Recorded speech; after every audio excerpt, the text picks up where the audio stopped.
E aí, turma, tudo bem com vocês? Mais um episódio aqui do Quem Podcast, toda semana no canal do blog no YouTube, toda quinta-feira aqui na TVC às 11 da noite, sempre com a personalidade da mídia e do esporte cearense. E hoje, meus amigos, eu estou diante, para mim, um dos maiores privilégios, porque hoje eu estou diante do maior vencedor do futebol cearense. Treinador Flávio Araújo, que conquistou vários acessos, é o rei do acesso, considerado por muitos no futebol brasileiro, campeão estadual, campeão brasileiro, acessos e mais acessos no brasileiro, nos estaduais.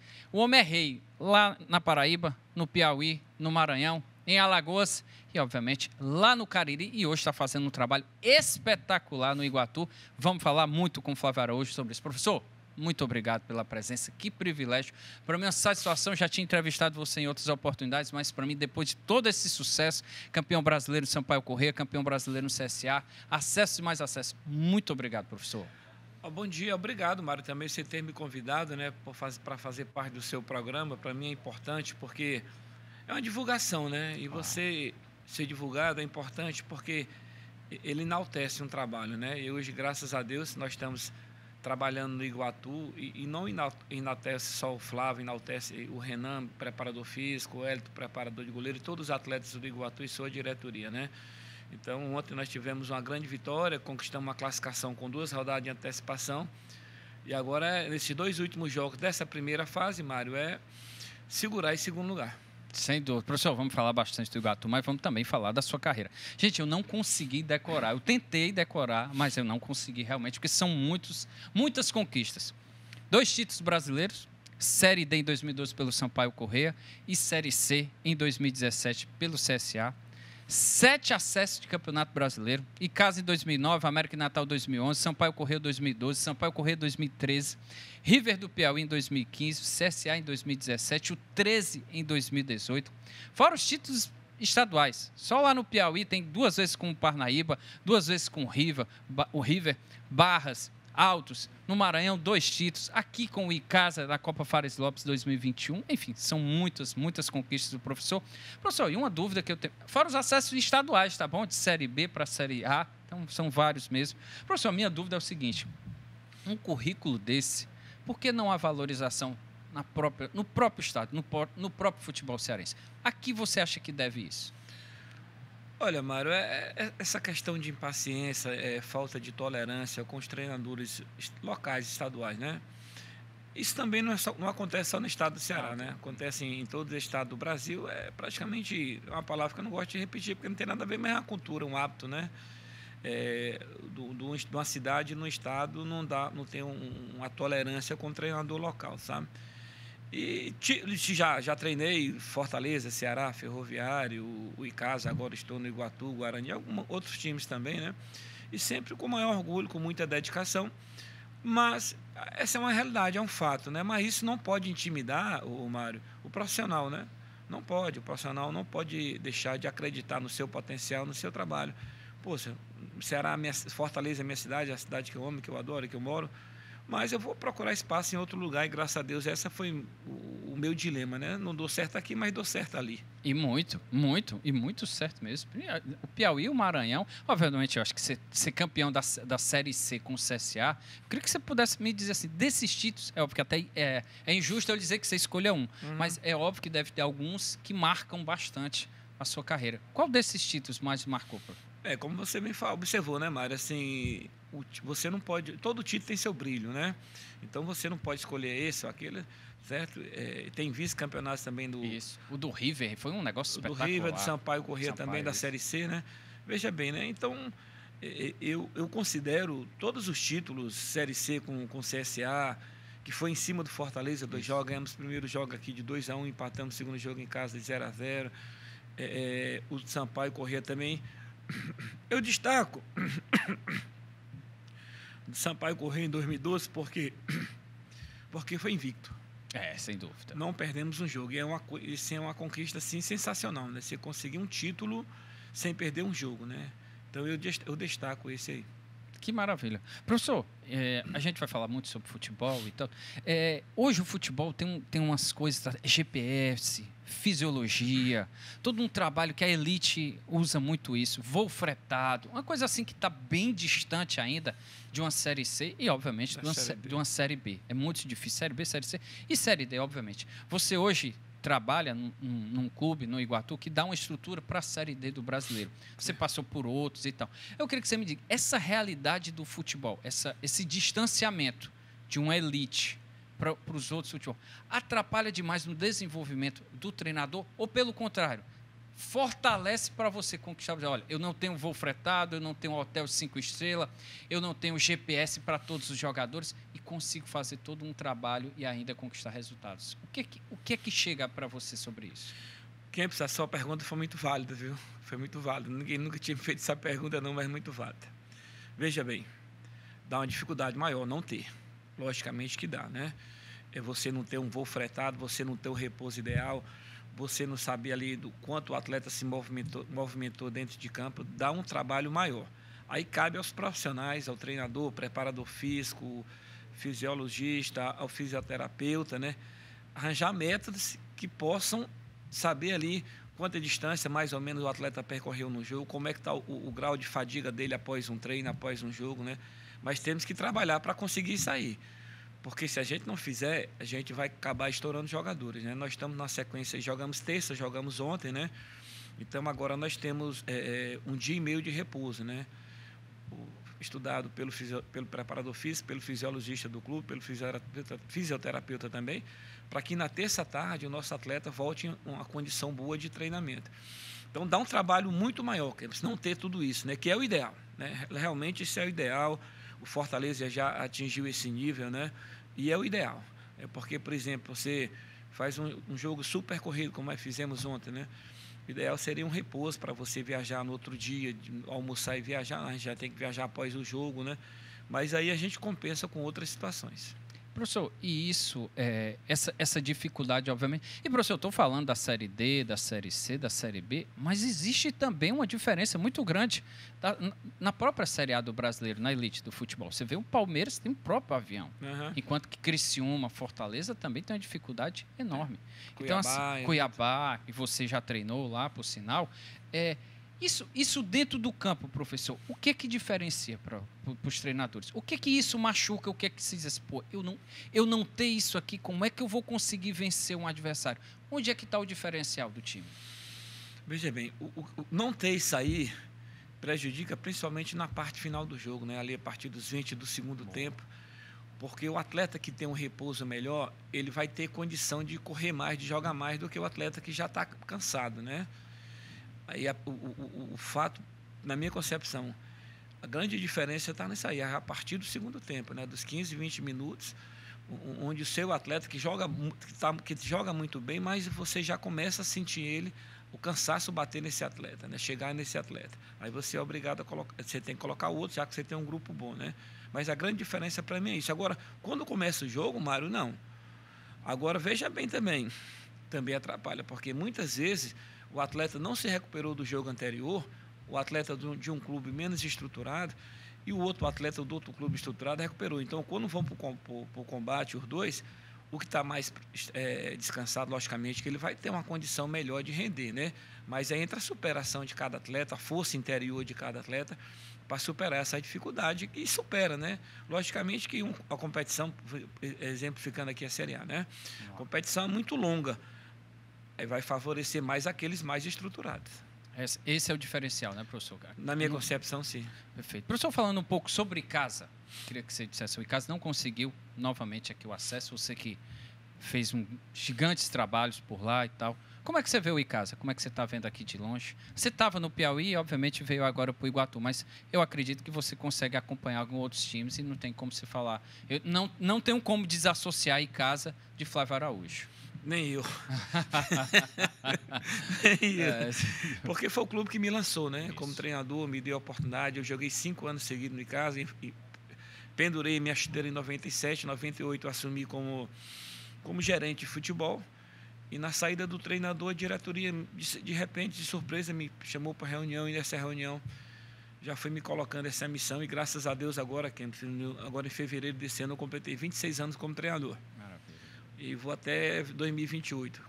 Quando 30 anos eu penduro a minha prancheta, viu? É mesmo, professor? Penduro. Porque Cansou? não é questão de cansar, sabe? É duas situações. Primeiro, é porque é um trabalho muito pesado psicologicamente para um treinador, né? A pressão psicológica do treinador não é o dar os treinos, que é uma coisa que eu adoro, né? O problema é você analisar, você tomar a decisão certa, pressão de torcida, pressão de imprensa, enfim. Eu acho que 30 anos... Eu já tinha programado isso, sabe? Em 98, quando eu assumi, eu digo, olha, se Deus me permitir, se me der a oportunidade, eu vou até 30 anos de trabalho. Depois de 30 anos, eu penduro minha prancheta, né? Então, em 2028, em dezembro, eu já penduro minha prancheta, mas vai ser também, assim, com 65 anos, com 30 anos de trabalho, para mim é o ideal. Mas fala do Icasa. Do Icasa, vamos lá, desculpe. Veja bem, eu vejo com muita tristeza um clube que eu amo, um clube que eu gosto muito, está numa situação muito difícil. Eu tomei conhecimento ontem à noite que sábado à tarde o Icasa jogou contra a Copiara pela Campeonato Cearense Sub-20, certo? Quando a arbitragem chegou em campo, não iniciou o jogo. Chamou a comissão técnica do Icasa, chamou o capitão do Icasa, disse que ia esperar 30 minutos para o campo ser marcado, o Praxedão. Nossa. O campo não estava marcado. Aí, graças a Deus, tem um torcedor, o Galvão, que correu numa loja, comprou a tinta, pegou e marcou. O torcedor marcou sozinho o campo. Minha nossa. Aí é como se assim levasse assim, um tiro no peito, sabe? E tem outras coisas que eu não vou falar, porque dói muito. E conversando essa semana com o Kleber Lavô, eu disse, Kleber, pelo amor de Deus, você tem que ser eleito esse ano para vereador em Juazeiro para salvar o Icasa, para ressuscitar o Icasa, que a situação do Icasa é o time de maior torcida do interior do estado. Né? Ele, o Guarani de Sobral, o Iguatu está começando agora, os dois são maiores torcidas, né? O Guarani de Sobral já está fora, né? Isso. E o outro grande time de grande torcida está praticamente no mesmo caminho. E, sinceramente, Mário Kempis, eu não vejo uma solução a curto prazo. Nossa, então você acredita que é uns 5 anos para tentar 3 anos? Não vejo. A solução, a princípio, a curto prazo, é a mudança, são meus amigos, mas a mudança total da diretoria. A diretoria do Icasa tem que ser mudada. Tem que entrar novos diretores com capacidade de ressuscitar o Icasa. Essa é a grande verdade, de ressuscitar. Porque o Icasa hoje não tem condição no final do mês de pagar nem Enel. Não tem. Muito difícil, muito difícil. Sabe, a torcida se manifesta. Agora, a torcida deveria, se aproveitando essa oportunidade da audiência do seu programa, a torcida deveria se manifestar educadamente, né? Assim, cobrando, exigindo mudança, mas sem agredir, sem jogar pedra, sem jogar bomba. Essas coisas é intolerável, né? Porque tem que fazer alguma coisa. Porque isso que aconteceu sábado à tarde, nós estamos praticamente a 48 horas do acontecido, né? É um negócio assim, é um fato lamentável, né? Porque não pode acontecer. Está programado o jogo sub-20, campeonato importante, campeonato cearense. O Icasa está na luta ali pela classificação. São 5 times, são 6 para classificar e 4. Certo? Acho que são 5. E, pô, está no páreo. Mas aí você perder para o WO porque o campo não foi marcado, porque o jogo já estava marcado há muito tempo, né? A tabela todo o pessoal do Juazeiro já conhecia. Então, são providências que têm que ser tomadas para que o Icasa respire esse ano e possa no próximo ano ser diferente. Professor, você fez sucesso em Alagoas, na Paraíba, no Maranhão, no Piauí e aqui no futebol cearense com o Icasa, principalmente o Icasa, e agora com o Iguatu, que se Deus quiser, você está conseguindo um grande resultado, uma grande campanha e vai conseguir mais um acesso. Professor, qual é a sua visão do futebol nordestino? O que é que chega para você sobre o futebol nordestino? O que é que a gente percebe? Durante muitos anos a gente viu a Bahia e Pernambuco com status maior. Mas hoje o futebol cearense deu um salto com Ceará e Fortaleza, e principalmente agora com Fortaleza. Quando você volta, o que você enxerga do futebol cearense? O que você vê assim, em diferença dos outros estados onde você também fez muito sucesso? Olha, o futebol cearense, como você bem observou, ele teve uma evolução. Isso é um fato, né? Teve uma evolução. Você entra hoje no estádio do Carlos de Alencar Pinto do Ceará, você vê uma diferença. na estrutura física você vê a diferença, no estádio do Fortaleza também, Alcides Santos, é uma diferença, você vai no CT dos dois, é outra diferença. Então, graças a Deus, teve uma evolução muito forte. E uma evolução também na metodologia, na visão, porque hoje a base é amparada pelos dois times, os dois times dão moral à base, né? Aí isso faz com que todo o futebol também cresça do estado do Ceará, né? As outras equipes, Ferroviário, Tirol, investem na base também. Total. O próprio Floresta também é um exemplo de evolução, né? Se nós treinamos, aproveitar para agradecer a presidência do Floresta, nós treinamos no sábado de manhã no Floresta, chega no Floresta, você vê 4 campos maravilhosos de treinamentos, né? É um time também que trabalha forte na base, enfim. E faz com que surjam jogadores, sabe, Mário? Porque o nosso estado, ele tem um potencial muito forte de atletas. Eu que rodo praticamente o Nordeste todo, eu tenho basicamente quase todos os estados do Nordeste, eu tenho um conhecimento muito amplo com relação a atletas, né? E o nosso estado, ele tem muito bons jogadores, né? Jogadores jovens, jogadores experientes. E esse crescimento também faz com que até o próprio atleta ele se motive mais, né? Então, o futebol cearense hoje, na minha concepção, ele tem um campeonato estadual, o maior campeonato cearense, para mim o mais difícil do Nordeste. Porque, veja bem, o mais difícil porque tu tem 2 que vai ser finalista. E tem mais 6 brigando para terceiro e quarto, né? Então, um campeonato muito difícil para ser o terceiro e quarto. Os 2 finalistas a gente já sabe quem é. Correto? Que é Ceará, Fortaleza, Ceará. Certo? Mas os outros brigando aí para o terceiro e quarto, até envolve até o Ferroviário nessa briga, porque o nível hoje do Ferroviário, né, a gente analisa pelo nível de investimento, né? Uhum. Não tem o nível de investimento de Ceará e Fortaleza. Se queira ou não queira, as pessoas, não, mas ter dinheiro não é ter grande time. Mário, também concordo, não é. Porque o Ceará já teve dinheiro em 2020, 2021, 2022 e caiu. Por que caiu, Flávio? Porque a formação do grupo foi errada. Não contratou jogadores com qualidade, com potencial de ser utilizado na competição. Aí você pergunta, Flávio, mas tem todo um aparato, tem analista, tem um mercado, mas aí, meu filho, entra forças alheias ao estudo para contratar jogadores. Contra 3 analistas e posiciona, rapaz, esse jogador está 1 ano sem jogar. Não vai resolver o nosso problema, né? O problema. Aí chega alguém e diz, não, mas ele vai ter que ser contratado. O analista é funcionário, né? Sem dúvida. Aí quem é que paga, Mário? O clube. Sem dúvida. O clube que paga. Mas tinha dinheiro? Tinha. Investiu de maneira errada, né? Mas teve um crescimento muito forte para o cearense. E eu fico muito feliz de ver esse crescimento, né? Que eu sou daqui, e minha terra, e gosto muito disso. A pessoa falava, você tem algum ressentimento por estar no Fortaleza? Não, muito pelo contrário. Sempre trabalhei, fui tratado com honestidade, também trabalhei com honestidade e fico muito feliz pelo crescimento dos clubes do estado do Ceará. Só estou muito triste pelo Icasa e pelo Guarani de Sobral. O Guarani de Sobral que está fora numa disputa, um time de uma grande torcida, e o Icasa no mesmo caminho. Professor, falando de futebol cearense do interior, eu gosto muito de citar o exemplo da Chapecoense. A Chapecoense teve um boom, é óbvio. Eu não posso descartar toda uma força empresarial que tinha em Chapecó. Sim. Não tinha como você escapar disso. Tinham empresas que investiam muito nisso. Eu consigo enxergar isso no futebol cearense? Eu consigo acreditar que hoje um clube cearense possa ter uma estrutura da Chapecoense e crescer. A gente de longe aqui, professor, da capital, e aqui eu faço minha meia-culpa. É óbvio, a gente olha muito mais para os clubes da capital que os clubes do interior. Eu acho que até por ano, infelizmente é isso. Mas eu sou do interior e tento de vez em quando sempre dar uma olhada. E assim, eu sempre vi o Icasa como esse fator. Aí o Icasa não deu certo. Agora, aparentemente, a gente está vendo o Iguatu. O Iguatu já vem há uns 2, 3 anos aparecendo, dando trabalho, já chegou uma Copa do Brasil, já está disputando um Campeonato Brasileiro. É possível a gente sonhar com isso? Minto, é possível a gente acreditar, porque sonhar todo mundo sonha. Quero saber se tem condições de chegar lá. É possível um Iguatu ou outro clube do estado de Ceará que consiga ter um bom crescimento de chegar até uma elite do futebol brasileiro? Olha, eu vejo Iguatu também nesse caminho, sabe? Iguatu, sempre conversando com a diretoria, o Iguatu tem um terreno dentro da cidade, já fez o orçamento de fazer 2 campos, de murar, fazer 2 campos, um alojamento.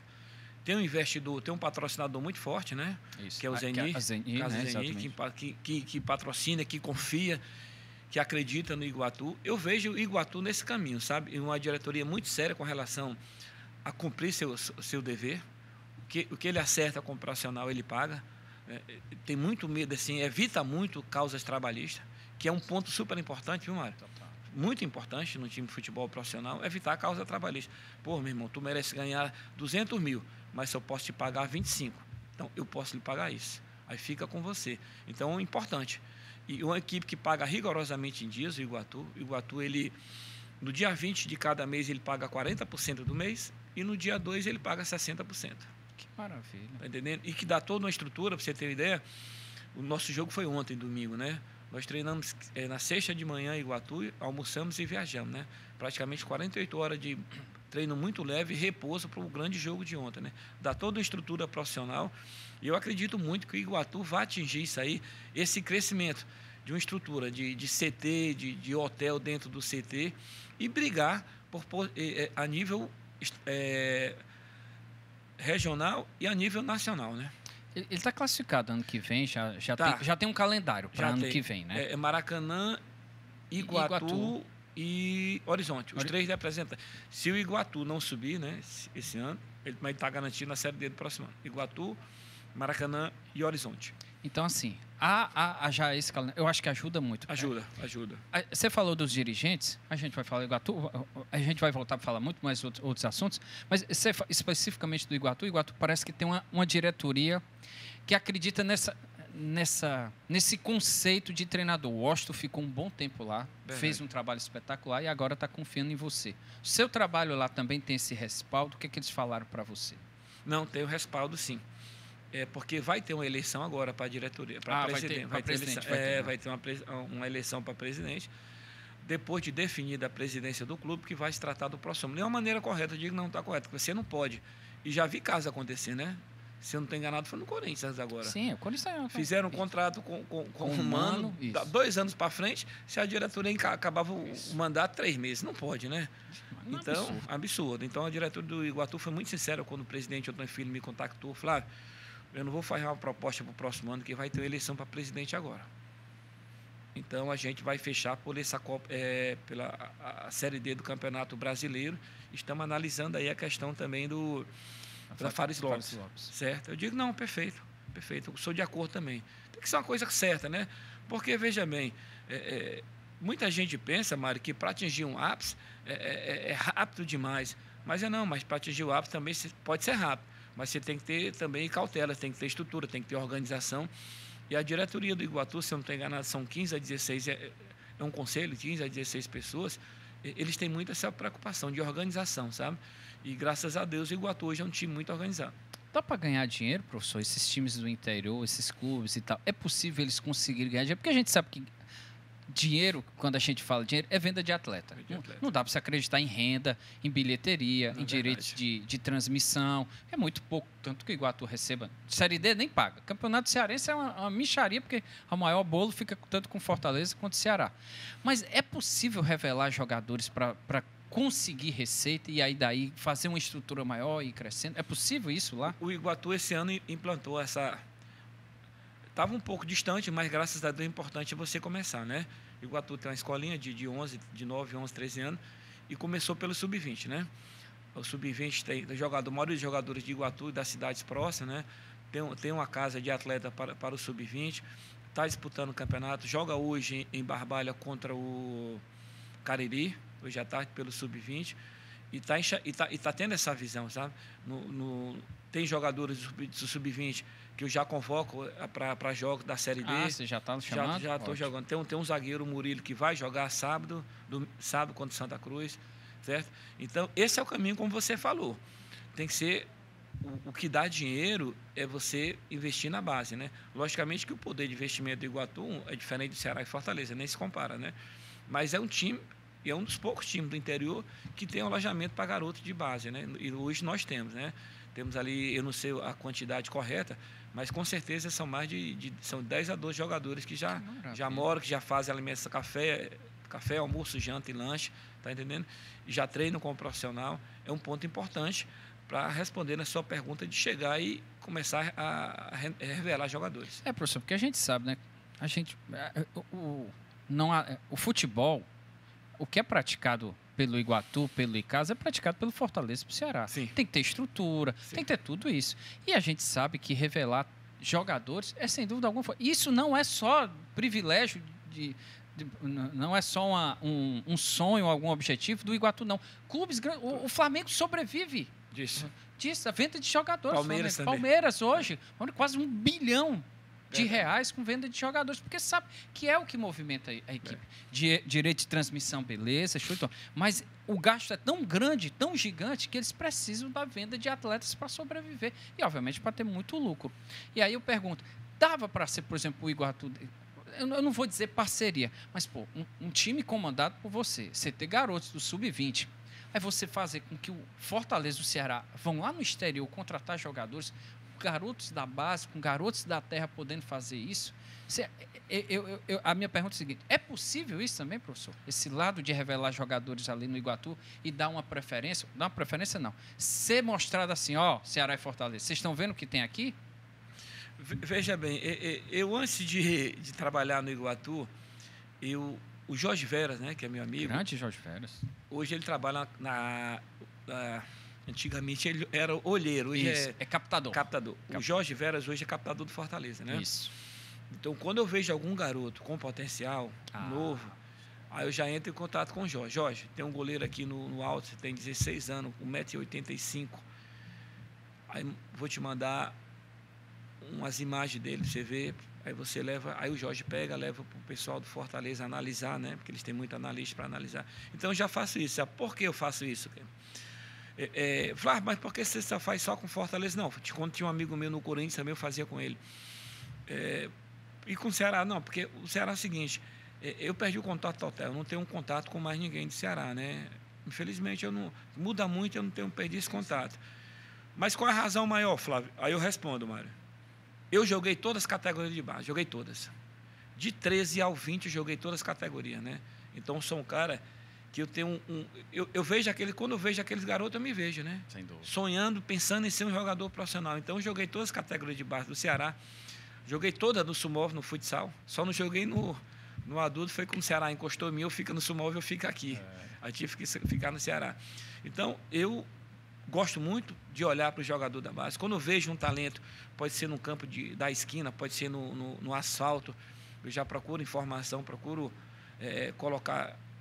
indicar para amigos meus, certo? Porque é o futuro. Como você bem frisou, é o futuro. O Palmeiras, eu vi uma reportagem ontem, foi muito rápido, que o Palmeiras vai ganhar um percentual porque o garoto foi titular agora. O Estevão? Ou o Hendrick? O Hendrick, isso. Aí você vê, né? Eu gosto de dar tanto dinheiro, que só uma titularidade já entra dinheiro para o clube, né? Isso. Então é importante demais essa questão de revelar jogador. Fui questionado, aproveitando a oportunidade, por alguns amigos meus, torcedores de Ceará, agora recente. Flávio, por que o Ceará está fazendo uma boa campanha no Brasileiro Sub-20 e não é aproveitado nenhum jogador, Flávio? Eu digo, excelente pergunta, mas eu não posso te responder. Por quê? Não, seria antiético da minha parte, né? Total. Seria, porque eu gosto muito do Mancini, trabalho do Mancini, e não estou lá dentro para ver, certo? Mas é uma questão que serve para ser conversada, analisada, porque se eu já dei essa oportunidade, o Chico aqui, que foi contratado, está 2 anos, o Chico está com 2 anos que não dá rendimento, por que não vou botar um jogador aqui da base que está muito bem no Brasileiro Sub-20, né? E outra, professor, assim, os clubes falam nessa parte de, como é que eu posso dizer, honrar a camisa, que existe uma história do clube. Eu vejo da seguinte forma, o Barcelona, um exemplo, por favor, gente, eu estou querendo dizer assim, o Barcelona ele diz assim, olha, é preciso que tantos jogadores da base estejam no time profissional, independente do treinador que for lá.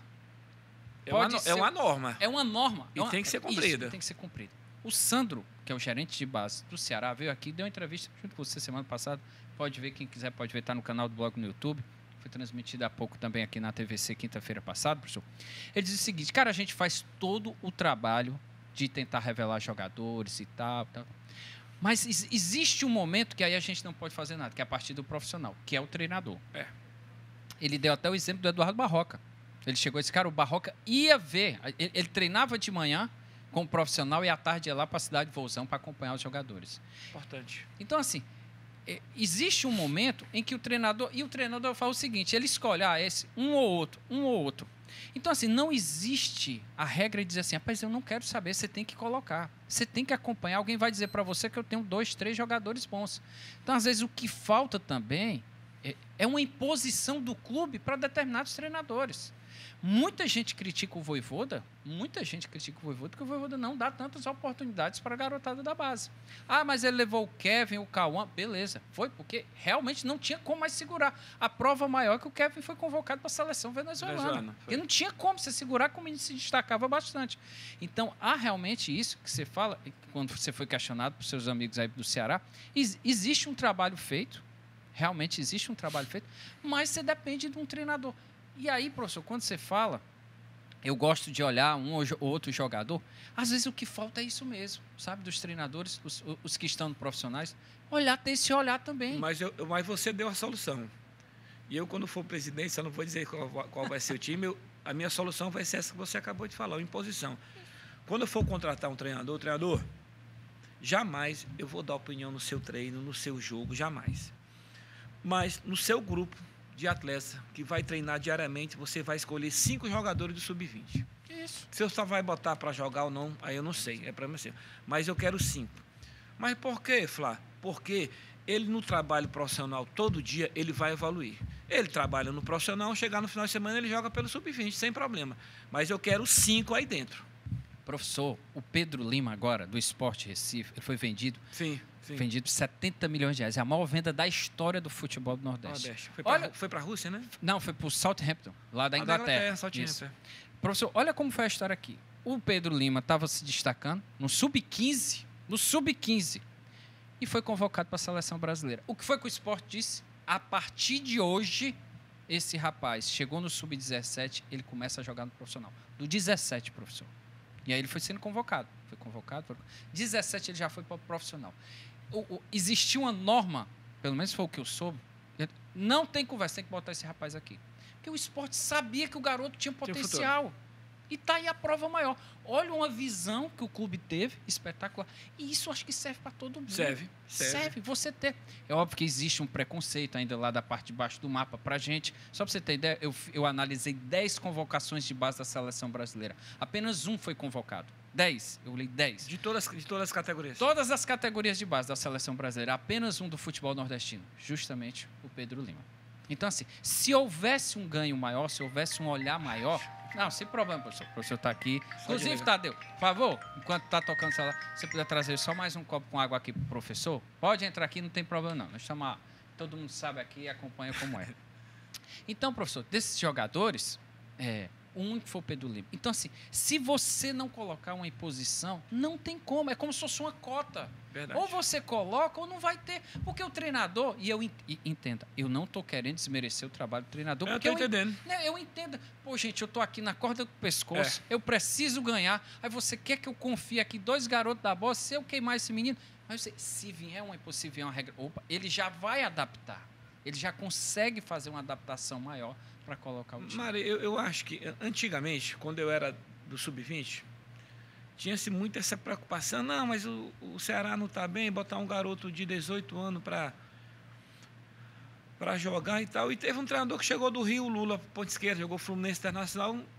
O auxiliar dele era meu treinador no Sub-20. Eu não tinha nem 18, 18.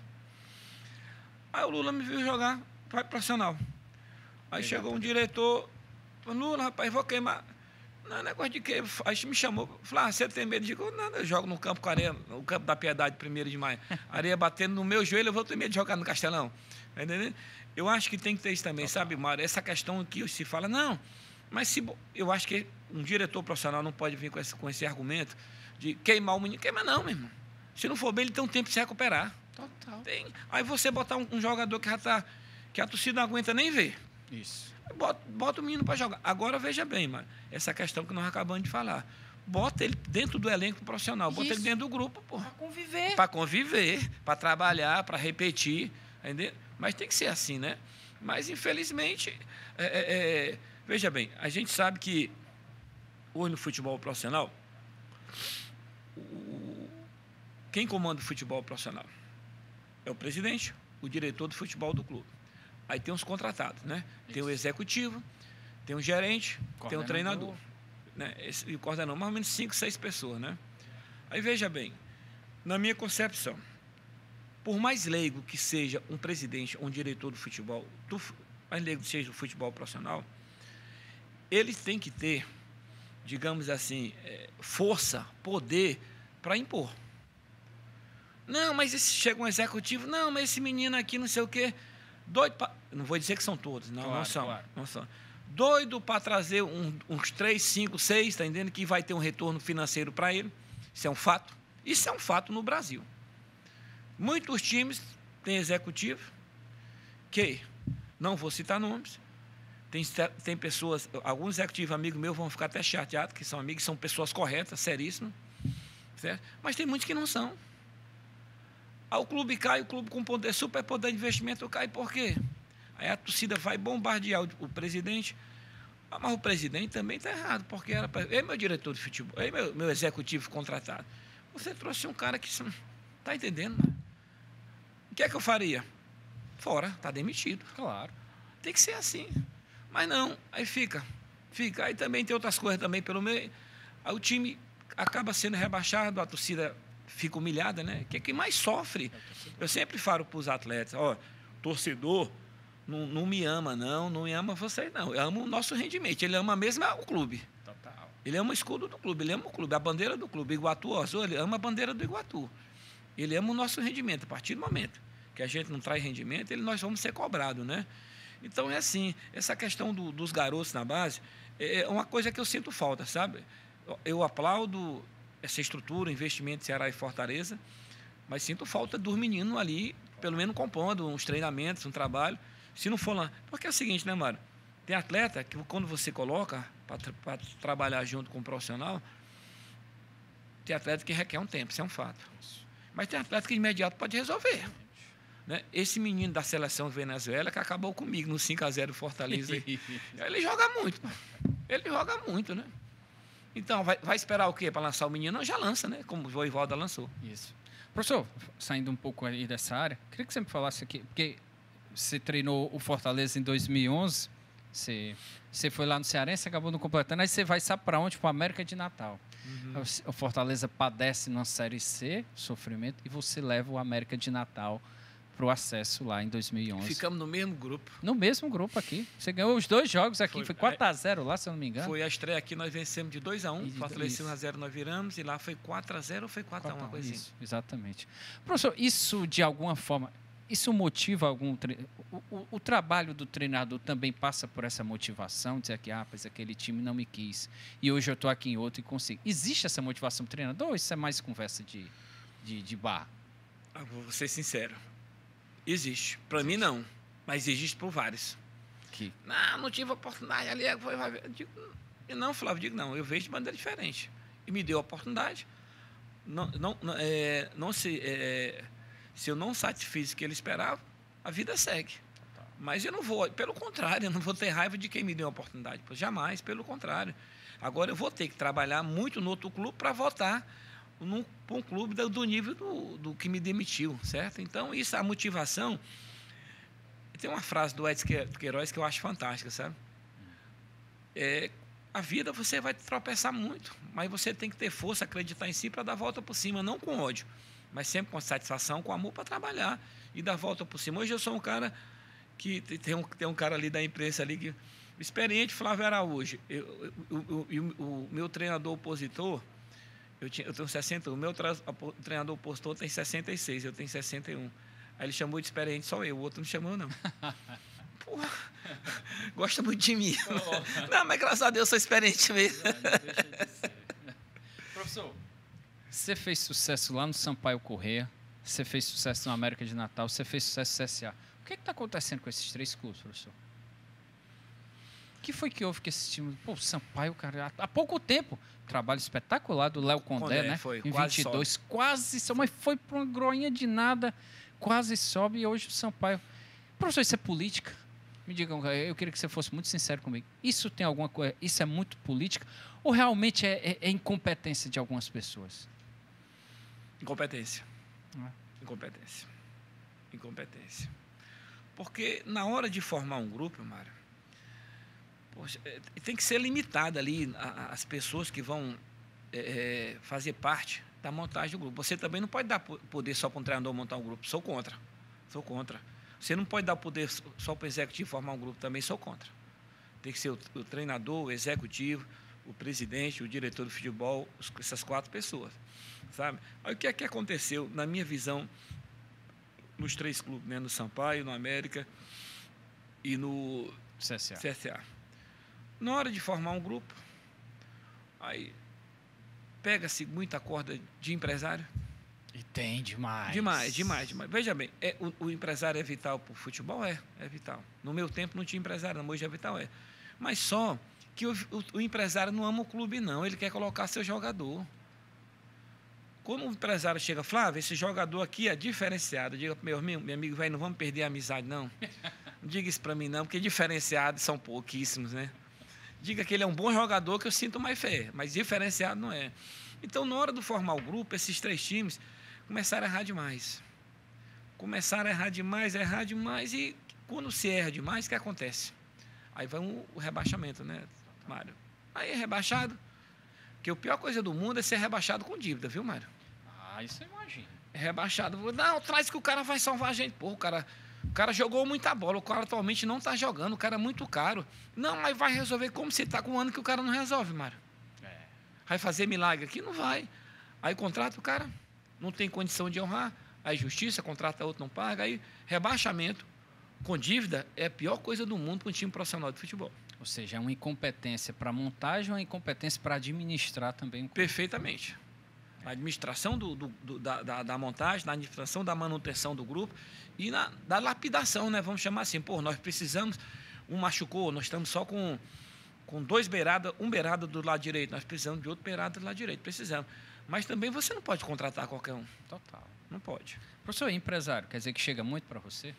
Como é que chega a relação empresária? É até você ou vai lá direto no executivo, no gerente de futebol? Não, ele chega até o executivo e chega até a mim, né? Mas, assim, eu sou um dos poucos treinadores no Nordeste e no Brasil que tem... se colocar 5 treinadores no Brasil, pode botar de todas as categorias, que tem menos amizade com o empresário, sou eu. Sou eu que tem menos. Por quê? Hoje, graças a Deus, nunca o empresário me deu um emprego. Nunca. Eu não tenho empresário. Empresário sou eu mesmo e Deus. Nunca, em 26 anos de profissão. E o jogador, Flávio, você conhece todos? Não. Tenho uma amizade com pessoas que são empresários, mas são empresários do bem, são empresários profissionais, são pessoas sérias, né? Que se preocupam comigo, que se preocupam com o clube. Eu tenho amizade boa mesmo com 3, 4 empresários, o resto eu não tenho, certo? Aí o que é que acontece? Aí chegam outras pessoas, outros empresários, opa, você queria falar com o senhor e tal, eu digo, não, tudo bem, vamos conversar, não tem problema não. Eu tenho essa fama aí de os empresários não gostar de mim, mas eu escuto, você me mostra o jogador, aí você me dá o vídeo do jogador, vou ser bem sincero, eu não dou sorte com vídeo de jogador não, viu, Mário? É mesmo? Dou não. Aí eu peço para o analista e peço para o auxiliar analisar, né? Aí quando eles analisam, Flávio, dá uma olhada, que esse aí eu vou olhar, tá entendendo? Mas a primeira análise é deles. Porque na minha vida toda, uns 70% de jogadores que eu vi por vídeo contratei não deu certo. Eu não dou muita sorte, não. Rapaz, eu imagino. Professor, um tema aqui que eu lembrei, que me fizeram perguntar aqui, o pessoal do Icasa. Quer que você me diga aqui. 2005. Você ganha o primeiro turno, 4-1, Alcimar voando, um negócio absurdo. Aí o segundo turno, Fortaleza ganha, vocês vão para a final. 3-1 primeiro jogo, 3 gols do Alcimar. Segundo, 0-0 ali, seja campeão e tal. Não tinha saldo de gols. Tinha não. Você tirou o Alcimar. Foi. Por que você tirou o Alcimar, professor? Porque naquele momento do jogo, o Alcimar estava muito bem marcado, né? E não estava com o mesmo rendimento dos jogos anteriores, né? E estava muito bem marcado. Você vê que as ironias do destino. E o Fortaleza estava apostando muito em bola aérea, né? Muito em bola aérea. Aí o que acontece? Eu vou tirar o Alcimar, vou botar um jogador alto, para principalmente nas bolas paradas a gente se garantir nessa bola aérea, né? Se eu não estou enganado, acho que eu botei o Jessuí, eu acho. Aí quando é que a gente toma o gol? O último lance, praticamente. O último lance. E o pior, numa jogada que a gente treinou a semana toda. Clodoaldo ficava perto da trave, A gente bota um jogador perto da trave com o Clodoaldo, coloca no treino um jogador simulando que é o Clodoaldo, a bola vem na área, o jogador cabeceia na direção do Clodoaldo, o nosso jogador tira, né? Treinando a semana toda. Aí fomos para a última bola, o jogador foi o Ronaldo Angelim que cabeceia. Isso. Que o Jesuí estava marcando. Cabeceia. O Clodoaldo, ele sai da posição do primeiro pau e vem para cá. E o nosso jogador era para fazer o mesmo. Não Fica foi. e o Clodoaldo faz só. E a bola sobra e gol, 1-0. Aí Aí vai acabou. pra prorrogação, Aí aí- a gente já acabado psicologicamente. Ali derruba mesmo. né, professor? Derrubou. Uma coisa que eu não farei naquele jogo, o Alcimar tinha tirado novamente, era o Serginho. O Serginho que estava bem na construção, mas coloquei um volante de mais pegada, né? Aí também, mas naquele momento também o Fortaleza cresceu mais também, porque com a saída do Serginho, a Sim. gente entregou a bola para o Fortaleza e foi para se defender. Aí tomamos um gol no final do jogo. Professor, falando de atletas, você lembrou obviamente o Alcimar. O Alcimar ficou marcado também, né? Depois foi para o Curitiba e tal, mas enfim. Alguns jogadores que o senhor conseguiu revelar e que eu acredito que devem ter uma gratidão muito grande, que devem saber muito grande. Se você pudesse falar de alguns deles, a gente estava falando aí antes, o Mauro Iguatu, que eu tenho um carinho enorme, porque para mim eu acho um goleiraço. Se você pudesse falar de um pouco desses jogadores que você revelou. Eu sei que dá um pouco de vaidade, né? Mas não é isso não. Eu queria que você pudesse falar mesmo desses jogadores que você conseguiu revelar e que eu acho que fazem sucesso. Eu acho que o Mauro é um grande goleiro hoje do futebol cearense. Campeão em tudo que é lugar, né? Vou falar dois agora que estão em atividade, né? O Mauro começou com a gente no Icasa com 17 anos. O Mauro não Foi sabia. mesmo, Foi. professor? Saúde foi visto lá no jogo lá no Iguatu. Os caras, professor, tem um jogador lá, 17 anos, negão grandão, forte, pega muita bola e traga. Aí trouxemos para o Icasa, o Mauro não sabia nem correr direito. Mas melhorou a corrida dele, sabe? Aí o Mauro foi, já. Mauro teve 3 acessos comigo. Ah, foi? No- O do América eu sei que o foi, primeiro né? foi do Icasa, O Icasa em 2009, isso. com o América em 2011 Isso. e, E com, o outro? E o outro ficou No no 13, 13. Ah, pegando tudo nos pênaltis. Rapaz, é 3 acessos. verdade. E se rapaz. Deus quiser, Seria ser o demais, quarto, né? Seria demais. Seria o quarto esse espetacular. ano. O Ciel, Isso. que está em atividade, a gente estava concentrado no mesmo hotel, na Moarama, sábado. Aí eu só ouvi, professor. Aí eu olhei, era o Ciel. Ô, rapaz, foi um abraço. E Ciel, assim, eu digo, Ciel, tu foi o único jogador que eu fui babar, foi tu. Aí ele, não, professor, agradeço demais. Depois do jogo, mandou uma camisa para mim, certo? Porque o Ciel, pronto, o Ciel era diferenciado. Isso, é. Esse aí era. Até hoje ainda Até é. hoje porque na idade do Ciel, o cara chuta com a perna direita, chuta com a perna de pé, dá um sprint ali de 20 metros, né? Bate falta, pênalti, Ele cabeceia. escanteio. Escanteio. Aí o Flávio, os amigos, por quê, Flávio? Eu vou dizer. O Ciel, como ele disse, quando não era de Deus, o Ciel, quando acabar o jogo, era 2, 3 dias, domingo. Só começava a treinar na quarta. Nossa. Tá entendendo? Mas tinha um detalhe, cara. Quarta, quinta, sexta e sábado era o primeiro a chegar, o último a sair do campo. Tá entendendo? Ele recompensava.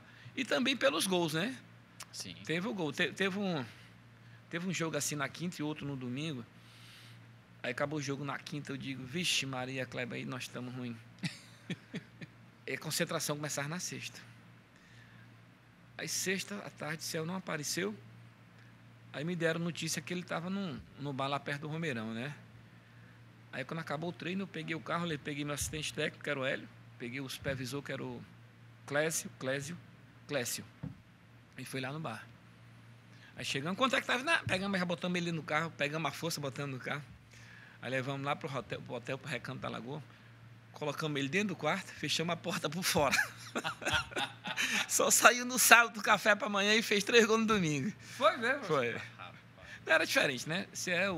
Aí o Ciel, o Mauro, aí os que passaram, né? O Vanderlei, Daniel Grande Sobralense. Vanderlei. Pô, rapaz, turma boa. Tem muito mais. O próprio Ronaldo Angelim, que foi. Tem um detalhe interessante na contratação do Ronaldo Angelim. Foi em 97. Ele foi fazer um teste com a gente no profissional. Ele está se destacando lá nos times amadores, né? Aí o Kleber chegou para mim, Flávio. O Kleber era o diretor, né? O nosso treinador, acho que era da casa. Aí o Kleber, Flávio, eu era o capitão do time, já era meu último ano. Tu dá uma olhada nesse garoto aí, tu me diz. Hoje é sexta-feira à noite, tu me diz. Aí beleza, Kleber. Aí, no primeiro coletivo, naquele tempo foi muito coletivo, né? Eu fui marcar o Ronaldo no escanteio, eu pelo time titular e pelo time reserva. A bola levantada na área e vim que cabeceou em cima de mim, fez o gol, o Ronaldo. Opa! Aí já começou a chamar, rapaz, esse mago vai sobe que só, porra, né, e subindo. Aí na sexta eu digo, não, Kleber, pode fazer o contrato. Pode fazer o contrato, foi contratado, Ronaldo, Daniel, Vanderlei, teve muito mais, né? Muito mais, claro. muito mais Sampaio jogadores. também, você teve vários bons jogadores Dois. por lá também. O próprio 13, América. CSA de 2017, homem, foi um negócio... Muito bom também. Foi muito bom, a equipe Muito bom. espetacular. Professor, antes da gente finalizar, já estamos caminhando para o final, eu queria que a gente falasse um pouco sobre seleção brasileira. Eu adoro conversar com você, principalmente sobre futebol. Professor, essa seleção brasileira, me ajude aqui a entender, por favor. Então, o que acontece? A sua visão, que você foi jogador de futebol, você é treinador. Quando você analisa a seleção brasileira, qual o diagnóstico que você vê ali? Olha, eu fico numa situação difícil, porque minha amizade com o Dorival Júnior, gosto muito do Júnior. Eu sou o único torcedor do Flamengo, deixei torcer Flamengo quando o Flamengo demitiu o Júnior. Deixei torcer. Aí voltei agora um pouquinho. Aí comecei a amizade com o Júnior quando ele foi treinador. Nesse ano, eu treinador do Icasa e ele treinador do Fortaleza. Isso. Tá entendendo? E o Júnior caiu naquela época por causa do Icasa, que nós vencemos, né? Começou a minha amizade, é um cara fantástico, muito bom. Eu tinha uma esperança muito forte, Mário, que quando o Júnior assumisse a seleção, o Júnior ia mudar. Ia mudar. Pô, se esse jogador já foi convocado pelo Tite, já disputou uma competição, não deu certo, por que eu vou convocar novamente? Mudou, né? Mudou, isso. Mas assim, não mudou assim num âmbito maior ainda. Para mim tinha que ter mais mudanças. Correto? Aí, Flávio, e o rendimento? Vamos lá para esse último. Porra, Contra a Costa Rica foi um fracasso. Foi horroroso o jogo. Foi demais. É horroroso o jogo. Eu estando ali na torcida, quando deu 20 do segundo tempo, eu digo, não vou mais não. Dorival, desculpe, meu amigo, mas eu vou torcer dormindo por você. Quanto o Paraguai, melhorou. Lógico, melhorou. Mas aí entra um amigo meu, falou, contra o Paraguai, a gente formar um time aqui na Maraponga e andar no Paraguai. Eu digo, não é verdade. Aí vamos agora, contra a Colômbia, eu não vi. Foi 1-1 contra a Colômbia? Foi 1-1. Aí eu vi agora contra o Uruguai. O que é que o treinador do Uruguai fez, né? O Bielsa, 69 anos, um grande profissional. A estratégia dele foi perfeita. Ele apostou, Mário... Rapaz, o homem é procurado, sem problema, professor. Ele apostou num jogo brigado. Não no jogo jogado. Total. E ganhou. Isso. Ganhou. Ele apostou no jogo brigado. Sim. Você vê aqueles 3 do meio campo do Uruguai... Pau nos 3 do meio campo do Brasil, aquele zagueirão lá. Esse cara joga muita bola, o cara dá um morro nas costas do menino, se jogar bola, né? Ele saiu, né? Para mim, eu estava torcendo que ele ficasse. Né? E nós não conseguimos encaixar um jogo. Não conseguimos. Infelizmente, não conseguimos, né? Eu gostei muito naquele jogo do Brasil, daquele volante que jogou no Flamengo. João Gomes. Para mim, jogou bola demais. Ele tinha que sair porque estava com amarelo, ele também chega muito duro, né? E a gente não conseguiu. Mesmo passando ali, Mário, eu acho que o cara foi expulso com 27, mas passou 4 minutos para sair. Não. Rapaz, e outra coisa, né? A gente vê cada coisa na vida. Nossa. Aquela entrada ali, pelo amor de Deus. Ele quis operar o tornozelo do Rodrigo. Ele foi para quebrar. Foi para quebrar, tá entendendo? Aí foi expulso com merecida razão. Aí a gente ficou mais ou menos quase 20 minutos com o jogador, mas não conseguimos. Aí o Bielsa botou uma linha de 6 e uma linha de 3 à frente. Acabou o jogo. Acabou. Nós não, é uma questão assim que eu fico estudando, Mário. Será que os jogadores que o Júnior convocou para jogar no Brasil, eles estão jogando na mesma posição que jogam no time dele? Eu faço esse grande questionamento. Flávio, mudou um pouquinho. Porra, mas se o cara está arrebentando nesse time de beirada pela esquerda, ele tem que jogar na seleção de beirada pela direita, da esquerda. Se o Rodrigo está arrebentando no Real Madrid, de camisa 10, flutuando por dentro, ele tem que jogar no Brasil por dentro. Não é isso? E nós estamos sentindo falta também, eu gosto muito do Danilo, admiro muito o Danilo, que é grande capitão nosso, de laterais mais apoiadores. Falta, né? Falta. Porque, pô, o Rafinha é um bom jogador, mas se vier o Rafinha mais outro, não é melhor? Matava, né? Desorganizava defensivamente o adversário. Então, a minha grande preocupação com o Brasil é, assim, pela falta de rendimento, Mauro, será que os jogadores estão jogando na mesma posição que jogam nos seus clubes? Bom questionamento. Né? Porque tem que ser escalado na mesma posição. Certeza. Um ou outro ali, uma tirada daqui, vem por meio e tal. Será que o Paquetá joga no West Ham? Desse jeito? Né? Que todo mundo, é o jogador mais questionado no Brasil, é o Paquetá. Aí o Flávio vai falar, não, na roda, na resenha. Eu digo, vou nada, tem 5 contra 1, eu vou falar. Eu digo, gente, o Paquetá, para mim, ele é bom jogador, tem excelente visão, excelente passe, Mas Paquetá, para mim, não é para jogar de costa pro gol, não. Total. Ele é para jogar de frente. Que ele distribui, ele olha, ele tem passe longo, passe curto, tem inversão de jogo. Mas quando você bota o Paquetá no Brasil para jogar de costa, aí não é o mesmo jogador. Ainda fica porque realmente ele tem passe, né, mano? Sem dúvida, ele tem. Tem passe. Pô, professor, obrigado. A gente dava para conversar aqui mais meia hora, viu, Verdade. rapaz? Pô, professor, obrigado de coração pela conversa. Que papo agradável, tão bom. Bom revê-lo. Obrigado. Desejar muito sucesso no Iguatu, professor. Na torcida também, tem um carinho enorme lá pela turma do Iguatu. Os meninos são muito gente boa.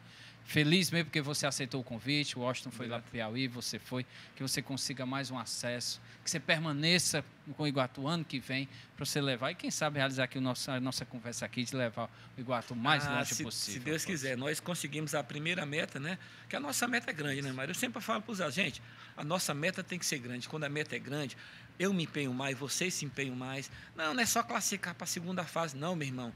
Primeira meta é classificar para a segunda fase. Graças a Deus conseguimos agora é manter o segundo lugar. E na segunda fase é classificar para a terceira, depois para a quarta e depois o acesso. Porque, veja bem, é muito nivelado, sabe, Mário, essa Série D. Muito, demais, muito nivelado. já percebi. Não tem time fortíssimo, não tem time fraco, não é muito nivelado, né? E os times se assemelham muito. Então, a cada jogo, realmente, você tem que encarar como uma verdadeira decisão, como foi ontem. Ontem foi um jogo difícil no final. O Atlético deu um sufoco na gente, o Mauro pegou pênalti, foi muito bem no jogo também. A nossa defesa, você tem uma ideia, nós, em 7 jogos, né? Isso, depois que nós assumimos Iguatu, lógico, com todo o mérito do nosso atleta, tomamos um gol, Mário. 7 jogos, um gol, né? Então, estamos num trabalho muito forte, os jogadores estão acreditando, né? O grupo é muito unido, isso é a parte importante de futebol. Sempre eu falo para os jogadores, vocês não eram nem nascidos. O Flamengo formou um ataque do sonho, mas um correu com a bola pelo lado, outro pelo outro, outro esperando a bola. Tem que ter união, né, Mário? É fundamental. E graças a Deus, nosso grupo tem. Fico muito feliz por ter estado aqui com você, Mário, ter falado de tudo que é futebol. Um pouquinho, dava para a gente falar mais da seleção, mas deixa para a próxima vez. Vamos ficar na expectativa que o Júnior faça uma análise, né, do que foi o Brasil na Copa América. Que tenho certeza absoluta que o Júnior tem autonomia, porque tudo que o treinador pode ser um entregador de colete, sabe, Mário? Eu tenho essa filosofia. O Flávio Araújo pode ser um entregador de colete, mas tem autonomia. Quem escala o time é ele. Isso. Não é empresário, não é presidente, quem escala, quem modifica é ele. Pode errar, pode acertar, faz parte. O Júnior tem autonomia, ele vai fazer uma super reflexão daqueles jogadores que tem que ser mudado, daquele jogador que tem que dar oportunidade, colocar o jogador que joga no seu clube, na sua posição, para que o Brasil possa dar a volta por cima, porque a cada ano ficamos mais distantes, né? Professor, obrigado de coração, viu? Obrigado. E você que acompanha aqui o Camp Podcast, mais uma vez, muito obrigado, gente. Se você chegou até aqui, deixa aí seu like, deixa sua curtida no canal do blog aqui no YouTube. E você que está na TVC, só lembrando, toda quinta-feira, 11 da noite, sempre um convidado especial, personalidade da mídia e do esporte cearense. E hoje foi um dos maiores vencedores do nosso estado, Flávio Araújo, o rei do acesso. Obrigado, gente. Até a próxima.